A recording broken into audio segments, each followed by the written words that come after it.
Hi అండి, welcome to mini vlog. Weekend వచ్చింది కదా అని మా హస్బెండ్ మిమ్మల్ని ఒక మంచి ప్లేస్ కి తీసుకువెళ్తాను పదండి అని బయటకు తీసుకొచ్చారు. మా ఇంటి దగ్గర నుంచి ఇది 72 కిలోమీటర్స్ అండి. ఇంత దూరం వెళ్తున్నాం ఎక్కడికి అని అడిగితే మా హస్బెండ్ చెప్పారు పార్క్ కి అని. పార్క్ చూడడానికి 72 కిలోమీటర్లు వచ్చామా అని అడిగాను. కాకపోతే ఇక్కడికి వచ్చిన తర్వాత తెలిసింది ఈ పార్క్ అయితే చాలా బాగుంది. నాకైతే చాలా నచ్చింది. మా రాజమండ్రి, మా గోదావరియే గుర్తొచ్చింది. ఇంతకీ ఈ పార్క్ గండిపేటలో ఉంటుంది. ఈ park name Osman Sagar lake view park. మీరు కనుక హైదరాబాద్ లో ఉండి ఇలా లేక్స్ ఇంకా పార్క్స్ ఇష్టమై ఉంటే ఈ పార్క్ ఒకసారి వచ్చి చూడండి, డెఫినెట్ గా నచ్చుతుంది. ఎప్పుడు మాల్స్ మూవీస్ అనే కాకుండా అప్పుడప్పుడు ఇలా నేచర్ తో స్పెండ్ చేస్తే మనకు కూడా కొంచెం రిఫ్రెషింగ్ గా ఉంటుంది.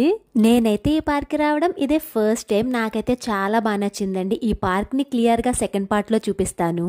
అలాగే మీరు ఈ పార్క్ కి వచ్చి ఉంటే మీ ఒపీనియన్ ని కామెంట్ సెక్షన్ లో సరదాగా కామెంట్ చేయండి. ఇంతేనండి సంగతులు. ప్లీజ్ సబ్స్క్రైబ్ చేయొచ్చు కదా. జై